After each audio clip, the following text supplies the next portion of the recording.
Hey, halo everybody, ketemu lagi bareng Bayu di podcast Suka-Suka Desember part kedua. Ini nggak bakal panjang karena pembahasan cuma sedikit. Gua nggak tahu kenapa, tapi ya ini nampaknya adalah musim liburan. Jadi para Jorno juga fokusnya kemana-mana gitu. Tetapi yang jelas, kemarin Ducati Gresini itu mengumumkan bahwa mereka akan melakukan tim launching di Kuala Lumpur tanggal 31 Januari 2026. Jadi kayaknya itu sebelum Sepang Shakedown atau diantaranya Sepang Shakedown dengan Sepang Tes. Gua lupa juga sih tanggalnya Sepang Tes. But anyway, Ducati pabrikan juga mengumumkan bahwa mereka akan melakukan tim launching tanggal 19 Januari. Seperti biasa tempatnya di Madonna di Campiglio. Gue tuh agak susah baca bahasanya, tetapi di sana mereka memang ya seperti biasa anak-anak Ducati akan camping di sana selama 2 hari kalau nggak salah. Dan yang cukup menarik dan bikin gue penasaran nantinya adalah apa yang akan dibahas oleh dua teammate itu soal review mereka mengenai musim 2025. Karena di awal tahun kemarin ketika tim launching, Marc Marquez itu sempat berdebat dengan Pecco soal Portimao Clash kan. Nah, tahun ini yang menjadi pertanyaan adalah mereka akan membahas apa. Tetapi ngomongin soal Ducati, kemarin ada yang tanya kira-kira sponsornya masih tetap Lenovo apa enggak? Ya, setahu gua sih itu kontrak kalau nggak salah sampai 2026. Jadi 2027 itu baru berakhir kontraknya dengan Lenovo, dan itu baru gua nggak tahu apakah nanti akan ada sponsor baru atau gimana. Tetapi yang jelas seingat-ingat gua, kalau nggak ada masalah apapun, kayaknya Lenovo sampai tahun 2026 kalau gua nggak salah, dan semoga gua nggak salah. Tetapi yang cukup menarik adalah gosip berhembus sepoi-sepoi berkata bahwa untuk tahun depan patronnya ternyata bukan lagi duo pabrikan Ducati, tetapi siapa? Alex Marquez. Jadi gosipnya Ducati nampaknya menyadari bahwa menjadikan Marc Marquez sebagai patron mereka untuk pembangunan motor tahun ini itu adalah musibah dalam tanda kutip. Yang cukup ironis adalah salah satu media ABR, pemuja Marc Marquez, itu membandingkan statistik antara tahun lalu dengan tahun ini. Ya memang Marc Marquez itu memenangkan, begitu mendominasi balapan di tahun ini, tetapi persentasenya ternyata secara seluruh pabrikan, ternyata kemenangan mereka itu lebih rendah daripada tahun lalu. Ketika Pecco Bagnaia masih memiliki Enea Bastianini sebagai adipatinya, dengan Jorge Martin yang juga ikut mendominasi dan berhasil jurdun, dengan Jorge Martin yang juga ikut mendominasi dan berhasil jurdun, ditemani dengan duo VR46 dan ya Marcus Brothers waktu itu masih di Gresini. Jadi statistiknya adalah justru tahun lalu mereka itu lebih sukses secara pabrikan dibandingkan dengan tahun ini. Jadi statistik yang dikeluarkan oleh media ABR itu dalam tanda kutip sedikit menyadarkan Ducati bahwa ya memang nampaknya pengembangan mereka untuk tahun ini, meskipun mereka amat sangat berat untuk mengakui, itu ternyata memang gagal. Jadi ketika di Valencia Test kemarin, Papita Rossi kan sempat bilang bahwa Alex Marquez akan menjadi patron mereka tanpa mengurangi rasa hormat kepada Pecco Bagnaia. Tetapi nampaknya Alex Marquez dipilih adalah sebagai dalam tanda kutip jalan tengah antara ABR vs FBR. Jadi kalau mau menjadikan Pecco sebagai patron, jelas ABR jelas marah kan. Kalau mau dijadikan Marc Marquez sebagai patron seperti tahun ini ya gagal maning. Jadi Alex Marquez lah yang dipilih menjadi jalan tengah bagi mereka supaya ABR nggak ngamuk, supaya FBR juga nggak ngamuk. Kenapa? Karena Alex Marquez ini punya riding style yang mirip seperti Pecco Bagnaia. Itulah kenapa dia cocok dengan Desmo GP24, karena memang mereka punya riding style itu agak-agak mirip. Harapannya Ducati adalah dengan dipilihnya Alex Marquez sebagai patron untuk pengembangan motor, Pecco Bagnaia sedikit terbantu karena mereka punya riding style itu sedikit mirip. Di saat yang sama, Marc Marquez juga nggak bisa marah karena ini adiknya. Jadi meskipun berbeda mereka punya riding style, karena kan memang kalau nggak salah Alex Marquez sendiri mengakui bahwa mereka punya riding style itu berbeda. Jadi kalau misalnya Marc Marquez agak kurang sreg dengan hasil pengembangan adiknya, ya dia nggak bisa komplain juga karena itu adiknya, ngerti kan? Jadi ya lumayan tricky juga caranya Ducati. Yang menjadi pertanyaan gue sebenarnya cuma satu, apakah Alex memang bisa mengembangkan motor? That's the problem. Apakah dia memang cukup detail? Karena memang dia ini, sorry to say ya, di Honda kemarin ketika dia menjadi adipatinya Honda dan kakaknya cedera, dia sama sekali nggak memegang pengembangan. Waktu itu gue lupa, Kraslow ya yang jadi pengembang. Intinya adalah dia nggak dapat apapun. Dan begitu dia turun ke LCR, Pol Espargaro yang memegang pengembangan. Dan itulah mulai waktu itu Pol Espargaro bilang, ayolah Honda, nggak usah malu lah kalau kita masuk konsesi. Gara-gara itu kontrak dia nggak diperpanjang. Jadi apakah Alex Marquez ini bisa untuk mengembangkan motornya atau enggak, sedetail apa dia memberikan feedback. Karena Marc Marquez sendiri itu, sorry tuh saya, dia sendiri nggak bisa ngembangin motor, Kak. Kalau kakaknya nggak bisa, ya adiknya ya gua nggak tahu dia harus belajar dari mana untuk mengembangkan motor. Beda kalau anak-anak VR46 ya, dia kan tahu Valentino Rossi punya pengembangan motor kayak gimana. Mereka juga diajar cara ngembangin motor di akademi seperti apa, itu udah tahu detailnya seperti apa feedbacknya, dan itu udah terbukti. Luca Marini terlihat bisa mengembangkan Honda, Marco Bez terlihat bisa mengembangkan Aprilia, Pecco ya jangan diragukan lagi, dia berhasil bikin Ducati yang Jurdun. Itu motor terbaik di track sejauh ini. Jadi ya memang nggak bisa diragukan kapabilitas para VR46 Academy. Nah, pertanyaannya adalah Alex Marquez bisa nggak ngembangin ini motor? Feedback yang diberikan, apakah ini memang detail, apakah itu tepat, ataukah memang berguna? Karena Dani Pedrosa ternyata ngomong dalam sebuah wawancara, dia bilang masalahnya adalah ketika di Honda itu amburadul karena mereka itu nggak bisa dibilang juga Marc Marquez punya feedback itu nggak tepat atau memberikan sinyal yang nggak jelas. Tetapi fakta bahwa dia itu override, dia punya motor, mengasari motornya, abuse motornya, itu membuat motor ini tidak kelihatan lemahnya di mana. Dan karena tidak kelihatan lemahnya di mana, dia juga feedbacknya yang nggak tepat. Karena dia merasa ini motor baik-baik saja, ngerti maksud gue? Jadi nggak kelihatan motor ini lemahnya di mana, sehingga Honda berpikir, oh nggak ada yang salah dengan motornya tuh, Marc Marquez bisa. Tetapi begitu Marc Marquez pergi, baru kelihatan ternyata ini banyak lemahnya. Nah itu yang membuat Dani Pedrosa bilang, bisa dimengerti apa yang terjadi di Ducati selama ini, karena seperti itu juga yang terjadi di Honda. Dan Ducati itu harus dengan berbesar hati mengakui bahwa lu nggak bisa bersandar pengembangan motor pada Marc Marquez. Lu mau membantah bahwa lu menjadi Honda 2.0 sekarang nggak bisa, karena itu udah terbukti faktanya memang seperti itu. Jadi apakah Alex Marquez bisa ngembangin motor dan bisa sedetail Pecco Bagnaia yang mengembangkan motor? Ya nggak tahu juga, tetapi diharapkan data yang diberikan oleh Alex Marquez itu paling enggak bisa sedikit membantu Pecco Bagnaia, karena mereka punya riding style mirip sehingga mungkin feedbacknya mirip-mirip. Tetapi patronya sekarang adalah Alex Marquez, itu semoga aja nggak salah. Semoga nggak salah, karena ya dalam wawancara terbarunya Marc Marquez somehow mulai kasih sinyal-sinyal bahwa dia ada kemungkinan untuk breaking news pensiun. Semoga gue salah juga soal ini. Karena dia bilang gini, saya harus mengakui setelah saya merayakan Jurdun saya di Motegi, saya mulai kehilangan motivasi atau kehilangan semangat. Jadi ketika di Mandalika saya mendapati diri saya begitu kesulitan karena terjatuh, saya mulai merasa ini udah nggak worth it. Kalau saya mulai terjatuh, itu tandanya bahwa tubuh saya tidak bisa bertahan lagi dan saya tidak ingin memaksa. Jadi gosip berhembus sepoi-sepoi. Kalian masih ingat perkara 2 baut yang bengkok itu? Itu gosipnya ternyata lebih parah dari yang dibayangkan. Jadi cedera dia di Mandalika itu cuma perkara bahu sebenarnya, tetapi itu yang membuat dia menjalani CT scan dan ketahuan ternyata lengan dia itu yang 4 kali operasi itu sudah 2 bautnya yang bengkok. Jadi ada 1 yang sudah bengkok sejak 2020 dan dia paksa-paksa, dan yang kedua itu baru ketahuan ternyata ada lagi yang bengkok. Ya memang sudah diperbaiki, tetapi dokter katanya sudah wanti-wanti, kalau lu crash lagi ini barang udah nggak bisa. Karena kan udah gue bilang tulang dia itu udah kopong kemarin. Jadi 1 kali lagi dia crash, itu cacat ujungnya. Jadi dia sendiri sudah bilang kalau saya jatuh dengan mematahkan lengan yang sama, maka itu akan menjadi akhir karir saya. Jadi saya hanya ingin bersenang-senang tanpa mau memaksakan tubuh saya. Kalau tubuh saya mengatakan sudah berhenti, cukup, saya akan mengatakan cukup. Saya tidak mau mengambil lebih banyak resiko. Karena saya bukan lagi orang yang seperti beberapa tahun lalu, ketika apapun yang terjadi, seberapa banyak saya crash, saya akan tetap ada di sana dan tetap ingin menang dan tetap ingin bertarung. Sekarang begitu saya crash, saya harus berpikir bahwa apakah tubuh saya bisa menerima crash selanjutnya? Itu yang menjadi pertanyaan. Jadi somehow dia sudah mulai dalam tanda kutip sounding bahwa lu para penyembah gua jangan kaget kalau misalnya gua breaking news karena tubuh gua udah nggak bisa. Dan di saat yang sama ibu surinya Marquez Brothers, Rose Alenta itu ngomong, dia bilang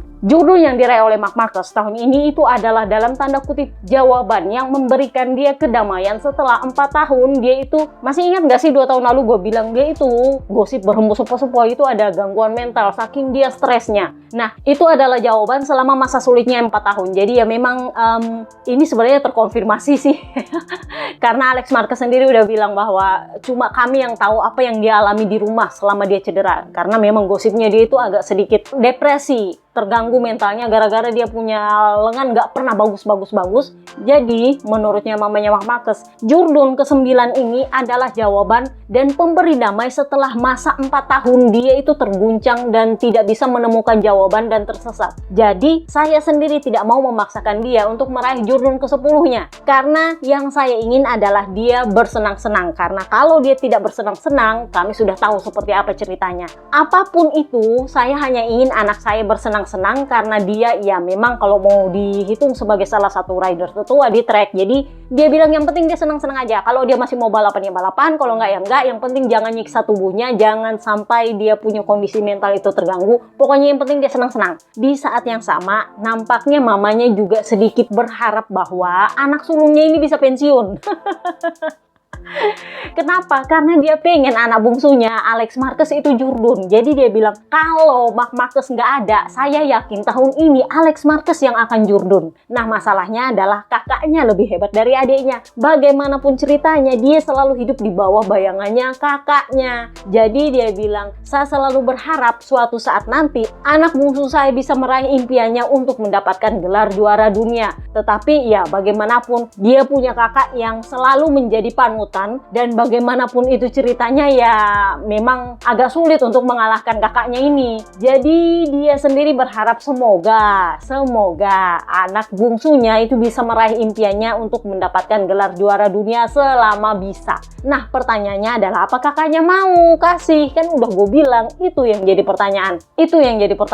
Dan menurut gue juga itu agak sulit kalau dia masih di Gresini dengan kondisi VR46 menjadi tim satelit premium. Jadi kalau kalian dengar podcast live colongan hari Kamis kalau nggak salah ya, gue membahas soal bursa tim, bukan cuma bursa rider kak, bursa tim. Jadi gosip berhembus sepoi-sepoi kan di suka-suka part pertama kemarin gue udah bilang bahwa gosipnya VR46 itu rencana masuk ke Aprilia. Gue pikir kemarin Trackhouse akan stay di Aprilia bersama dengan VR46 dan Tech3 itu rencananya mengisi tempatnya Gresini di Ducati karena Gresini otomatis naik ke tim premium menggantikan VR46. Ternyata gosip barunya berbeda. Jadi, Trackhouse gosipnya di lobby sama Liberty Media untuk bergabung ke Honda. Gue sendiri juga nggak ngerti kenapa bisa ke Honda. Padahal kalau dipikir ya berdasarkan track record tahun ini, nampaknya Aprilia lebih baik daripada Honda. Nah, jangan salah, 2027 nggak ada yang lebih bagus, nggak ada yang lebih buruk. Kenapa? Karena semuanya mulai dari nol. Ban Pirelli, mesin 850cc. Jadi, ini kalau kalian dengar, gue lupa di bagian mana ya, sebelum tes Valencia atau di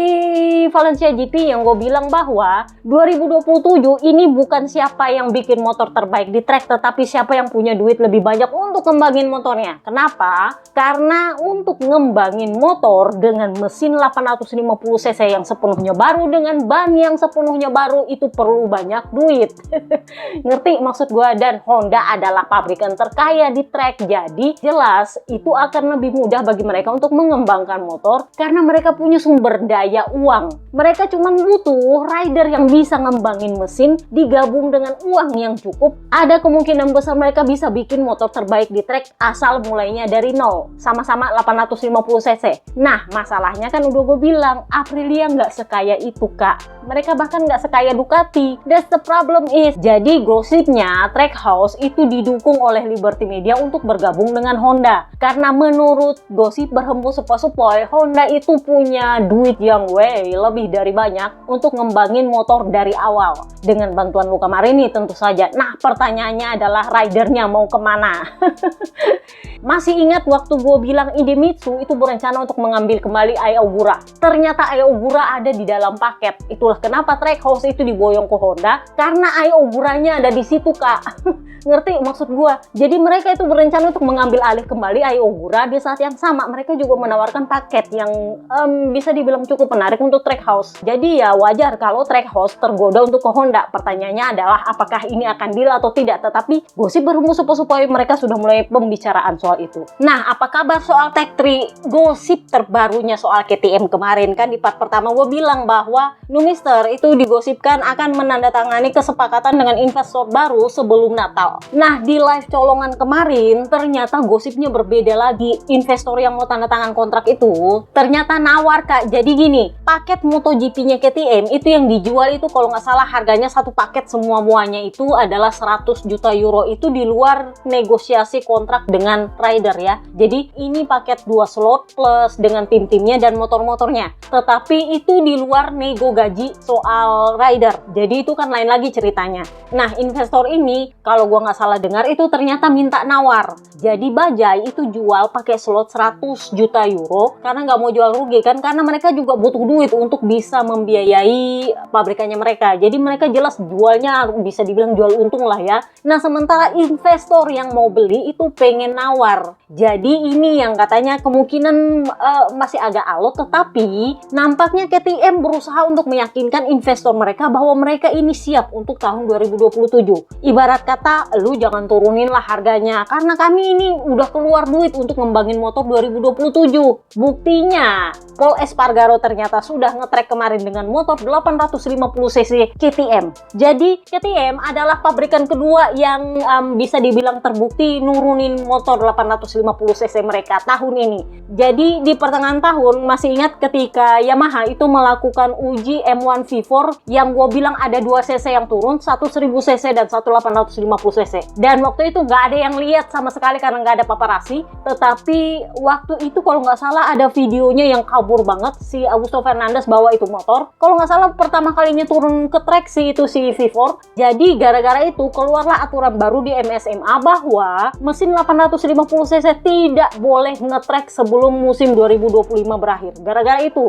Jadi buktinya memang ada. M1 V4 850cc itu memang ada nge-track kemarin ternyata. Dan gara-gara itu akhirnya muncullah itu aturan. Dan karena musim 2025 sudah berakhir, Pol Espargaro akhirnya turun dengan mesin 850cc-nya KTM. Dan ini membuktikan keseriusan mereka di tahun 2027. Karena mereka bukan cuma sekedar ngetes dyno dan segala macam, tetapi mereka udah bikin ini barang dalam bentuk motor dan sudah diuji sama Pol Espargaro. Jadi menurut gua ini adalah caranya mereka untuk meyakinkan investor, lu jangan turunin lah nilai-nilai paketnya karena kita ini udah mulai siap untuk 2027. Kami serius menggarap 2027. Jadi lu nggak bakal rugi kalau ngambil 100 juta euro dari kami. Kurang lebihnya kayak gitu. Ini juga katanya menjadi salah satu ibarat kata cara untuk meyakinkan Pedro Acosta supaya dia bertahan di KTM. Karena ya kalau kalian dengar gosipnya bahwa VR46 akan pindah ke Aprilia, artinya kalau Acosta mau pindah ke Ducati, maka dia cuma punya pilihan ada di Gresini atau di tim pabrikan Ducati. Yang mana tim pabrikan Ducati tentu akan buka pintu, tetapi nggak akan semudah itu juga karena sudah pasti Marc Marquez akan meminta adiknya yang naik daripada Pedro Acosta. Bener nggak sih?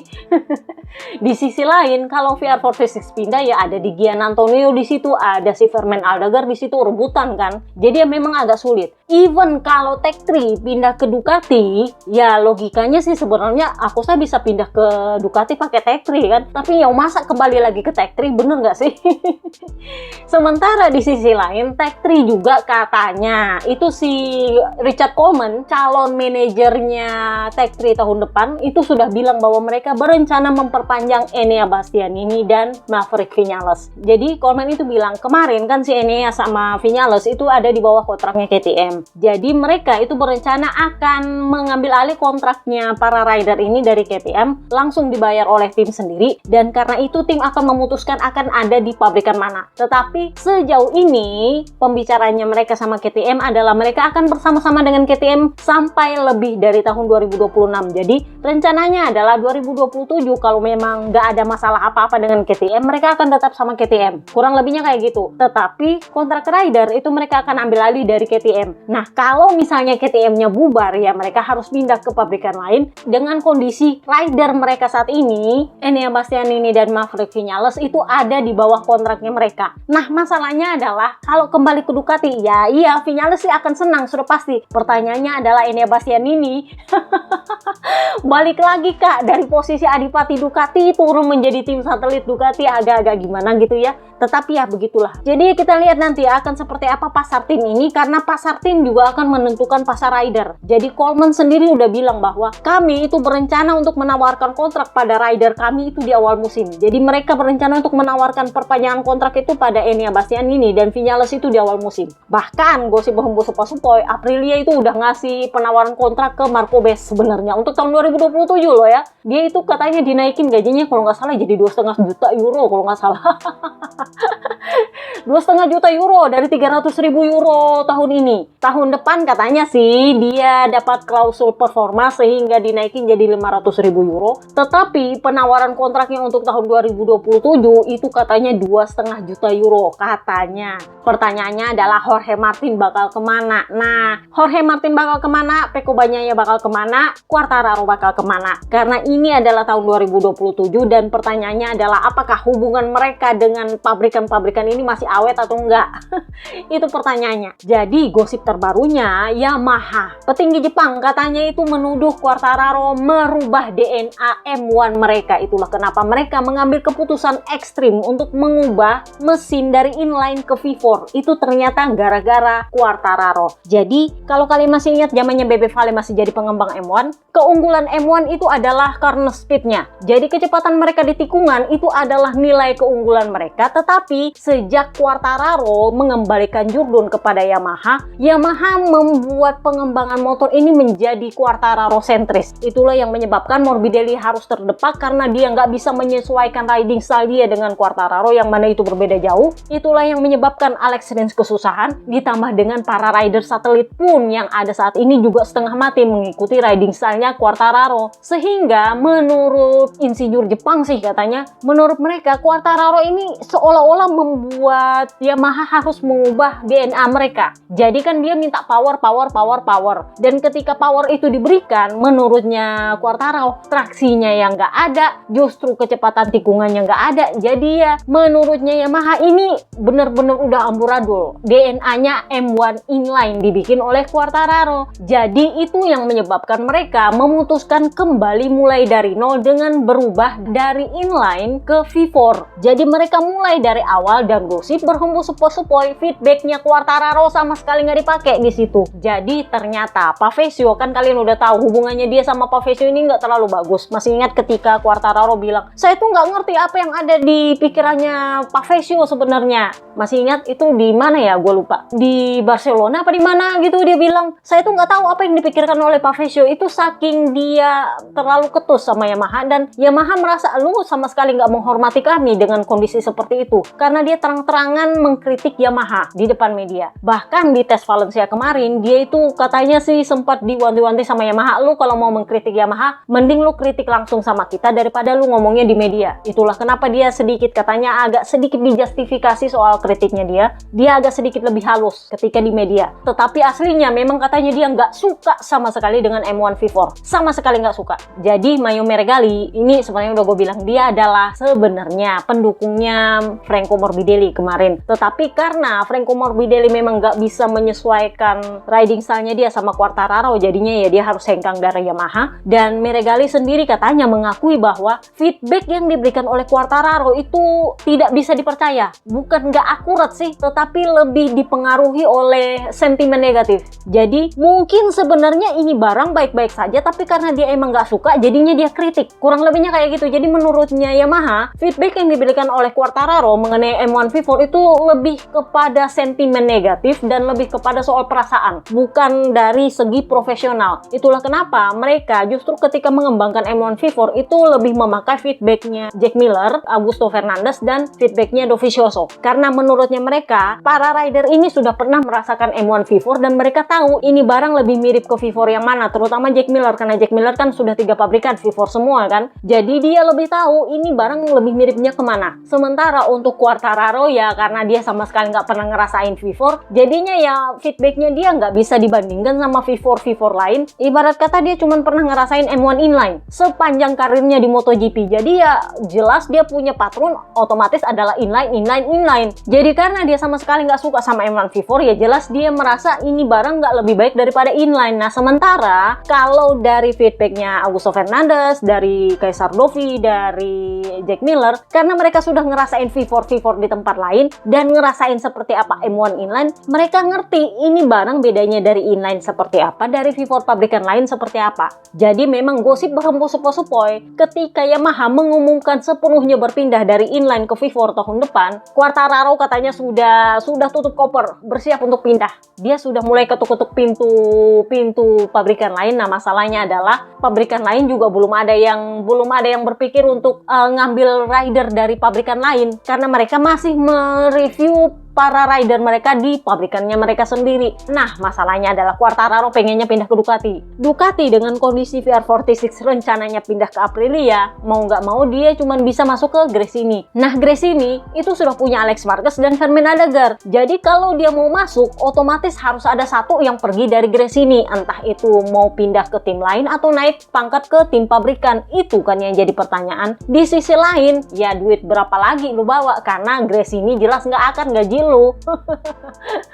yang harus bawa duit, dan dengan gaji 12 juta euro selama 2 tahun terakhir ya jelas dia ada duit sih. Ada duit itu gampang, pertanyaannya adalah Gresini mau apa enggak. Karena Gresini begitu VR46 pindah dan dia naik pangkat jadi tim satelit premium, ya agak susah udah naik nilai tawarnya ya kan, karena mereka akan mewarisi motor pabrikan Ducati sebagai tim satelit premium, jadi jelas harganya akan lebih mahal, bener. Dan kalau dia mau ke Gresini, maka satu rider di Gresini itu harus hengkang. Nah yang paling masuk di akal adalah promosi ke tim pabrikan, yang mana itu adalah bagian dari Pecco is not an option-nya Marquez Brothers. Alex Marquez direncanakan untuk naik ke tim pabrikan. Pertanyaannya akan menggantikan siapa? Masuk akalnya adalah menggantikan Pecco karena skenario-nya adalah Pecco is not an option. Pecco pindahnya ke Yamaha karena Yamaha emang sudah mengincar bahkan dari awal tahun 2025 untuk ngambil alih Pecco. Cuman kan karena waktu itu Pecco berpikir bahwa dia masih ada kontrak dan dia nggak berencana hengkang ke Yamaha. Jadinya mereka pakai cara halus dengan membujuk Valentino Rossi di Misano kemarin. Itu anak lu bisa nggak pindah 2027 lah kalau memang dia nggak bisa tahun depan, ya kan? Pertanyaannya ya di Gianya kemana, Fermin Aldegarnya kemana?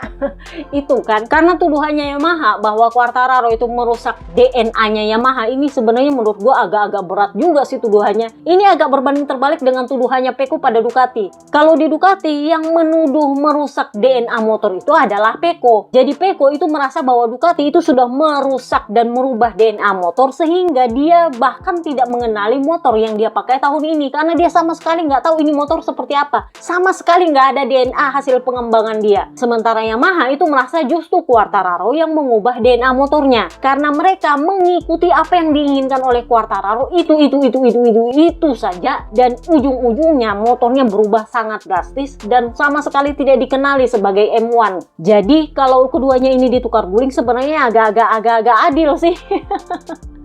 Karena masih ingat apa kata Jack Miller ketika tes Valencia soal M1 V4? Dia bilang inersianya mirip Ducati. Inersia mirip Ducati ini adalah zamannya Desmo ketika Jack Miller masih menjadi teammate-nya Pecco Bagnaia, menikmati hasil pengembangannya Pecco Bagnaia. Inersianya lebih kecil dibanding motor tahun ini. Karena ya kalau kalian mundur di part pertama kan udah gue bilang, Gigi Dalinya di Mandalika itu mengakui bahwa inersia motor tahun ini itu lebih gede daripada inersia Desmo yang tahun lalu. Desmo hasil kembangannya Pecco itu inersianya memang nggak terlalu gede. Sementara inersia motor tahun ini itu mengikuti pengembangannya Marc Marquez yang mana dia sudah terbiasa dengan itu di Honda. Jadi kalau dari perkataannya Jack Miller bahwa inersianya M1 V4 yang dia uji di tes Valencia itu mirip dengan Ducati punya, meskipun suaranya agak mirip Honda sama KTM, itu menandakan bahwa nampaknya V4-nya Yamaha ini agak ke Ducati-Ducatian. Nah sementara Quartararo pengen motor yang kasar, yang bisa di-abuse, yang bisa dikasari, yang powernya lebih gede, ya udahlah, biarkan aja dia pindah ke Ducati dengan inersia yang lebih besar. Karena itu yang dia butuhkan dibandingkan inersianya Yamaha. Mungkin udah pada tempatnya kali ya, karena ya memang Pecco itu butuh motor yang bisa dilembuti, karena para rider itu rata-rata punya motor yang lebih mengarah ke bagian belakang. Sementara motornya Marc Marquez itu selalu leaning di bagian depan, sehingga ya memang membutuhkan riding style yang berbeda, lebih kasar ceritanya. Tetapi gosip berhembus sepoi-sepoi, katanya Ducati masih memikirkan untuk memperpanjang Pecco Bagnaia. Katanya sih.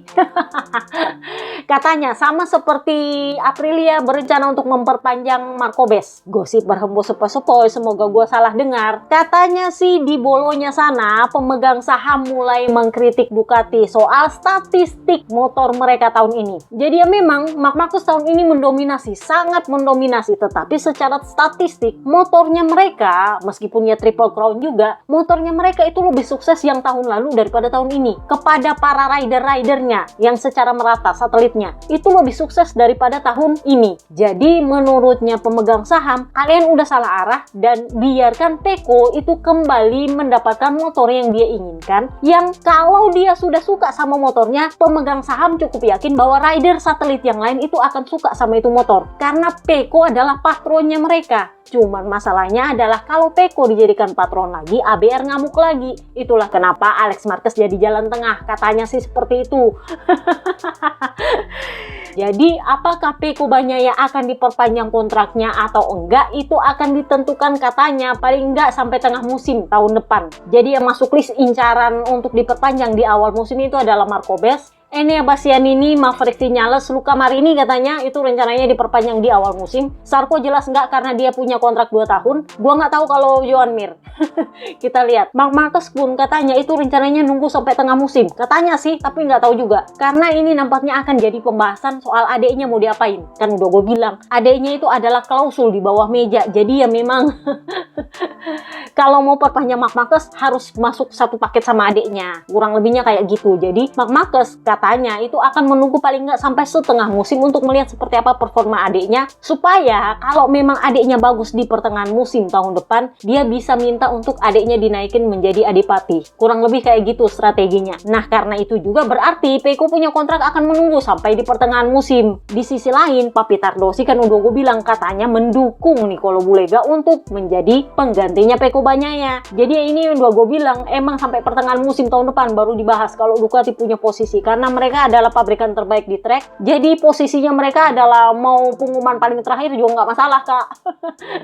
Jadi katanya Papi Tardosi itu berencana untuk memasukkan Nicolo Bulega untuk menjadi rider di tahun 2027. Ya Bulega sendiri juga mau, tapi ya katanya dari Bolonya itu bisa lu naik ke MotoGP tapi lu harus jurdun dulu di Superbike. Kurang lebihnya kayak gitu. Ya Bulega juga ngerti sih, tahu diri. Ya nggak bisa juga dia pindah ke MotoGP kalau belum jurdun. Jadi Bulega dalam kontraknya itu dia akan menguji Desmo 850cc itu paling nggak 3 kali. Lebih dari itu nggak masalah, tetapi paling nggak 3 kali dia akan menguji. Dan katanya Michel Pirro sedang mempersiapkan itu. Jadi di tes Valencia kemarin, Michel Pirro itu menguji swing arm, aero, dan sasisnya, tetapi mesinnya belum nongol. Katanya mereka baru akan memulai menguji mesinnya itu di awal musim 2026. Jadi belum ada nongol. Kemungkinan Bulega baru akan menguji motor Desmo 850cc itu yang utuh, itu katanya sebelum pertengahan musim. Karena ya memang sasisnya, aeronya, dan segala macamnya, ya aero juga kan udah dikurangi, tapi tetap ada aero sih. Itu katanya sudah dipersiapkan, tetapi mesinnya katanya belum, lagi dibikin. Baru selesai wind tunnel katanya ujinya, jadi ya memang agak-agak lambat lah. Makanya gue bilang, komitmen KTM untuk menguji 850cc dengan turun dalam bentuk motor yang diuji oleh Pol Espargaro itu ya harus gue akui adalah cara mereka untuk menunjukkan keseriusan mereka bahwa mereka ingin tetap bertahan di MotoGP tahun 2027 karena mereka udah nurunin dalam bentuk satu motor. Sementara pabrikan lain, Honda gosipnya sudah ada tapi masih perlu uji wind tunnel, dan katanya nunggu Luca Marini nunggu di Jepang untuk uji wind tunnel, katanya seperti itu. Sementara Ducati punya katanya itu udah selesai uji wind tunnel tetapi belum ada rencana untuk nurunin dalam bentuk satu motor. Aprilia yang jadi pertanyaan gua, apa kabar? Karena Yamaha kan udah sempat turun kemarin kemarin di pertengahan musim. Kemudian KTM udah, Aprilia yang masih belum tahu seperti apa wujud 850 cc-nya karena Stella Cini juga masih belum ada membahas itu. Jadi ya kita lihat nanti itu seperti apa.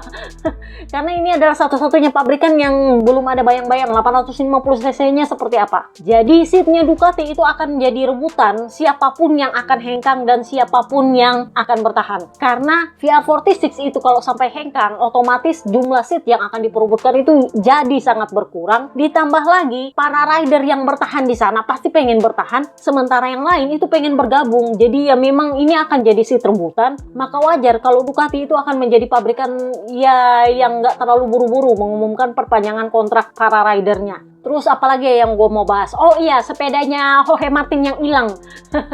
Jadi kan kemarin gue lupa di mana gue bahas, di tes Valencia apa di podcast suka-suka pertama. Jadi sepeda latihannya Jorge Martin yang dia pakai di Valencia kemarin kan hilang tuh. Katanya udah didapat setelah 1 bulan akhirnya ketemu. Jadi polisi itu menemukan CCTV di pom bensin dekat sirkuit Valencia. Ada bukan mekanik sih.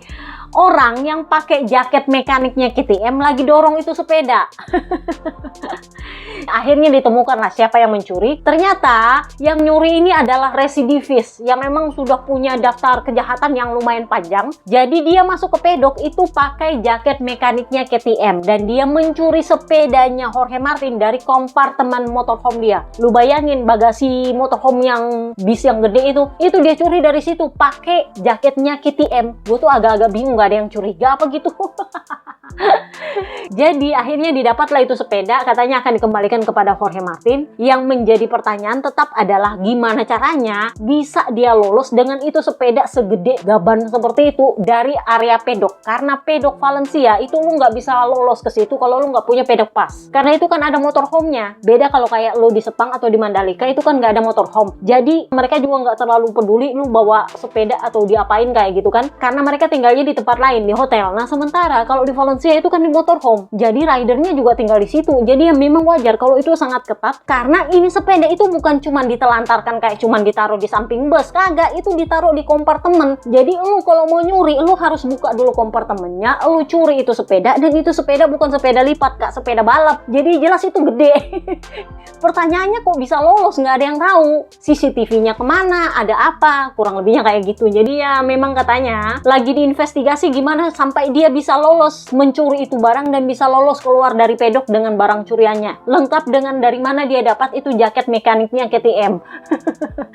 Apalagi yang kita bahas? Oh iya, soal Valentino Rossi. Kemarin ada yang nanya ke gua, Bayu katanya Valentino Rossi ditawarin sama McLaren untuk balapan di Indy 500. Kabarnya memang bosnya McLaren Indy 500 itu nawarin posisi ke Valentino Rossi untuk menjadi driver mereka ke-6. Jadi mereka itu ada 3 mobil kalau nggak salah. Jadi ditawarin lah Valentino Rossi gara-gara kemarin dia sempat menang balapan Indy kan. Jadi ditawarin lah dia. Nah Bebe Vale bilang oh no, nggak. Jadi langsung ditolak karena satu dia sudah punya komitmen sama BMW. Yang kedua dia pengen balapannya itu di Eropa bukan di Amerika. Ya memang bagus sih dia bisa balapan di Amerika, tetapi Indy 500 itu komitmennya jauh lebih tinggi dan dia harus stay di Amerika sementara dia pengen tetap ada di Eropa karena dia punya komitmen itu lebih tinggi di Eropa dan keluarga dia juga di Eropa kan. Jadi dia bilang saya nggak bisa karena saya tahu diri untuk bisa balapan di Indy 500 itu perlu jam terbang tinggi dan sayangnya saya nggak setinggi itu jam terbangnya untuk balapan di situ.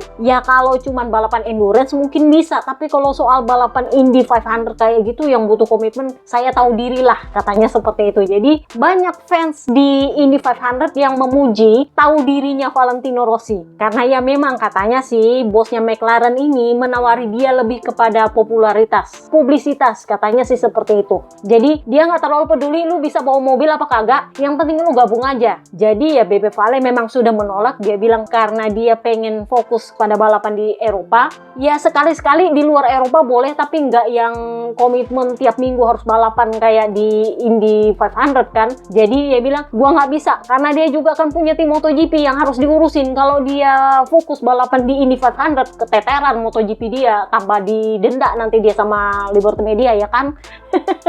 Kurang lebihnya kayak gitulah. Jadi itu aja podcast kita kali ini. Kalau ada yang gua lupa nanti kita bahas di live podcast colongan aja. See you next time guys, bye bye.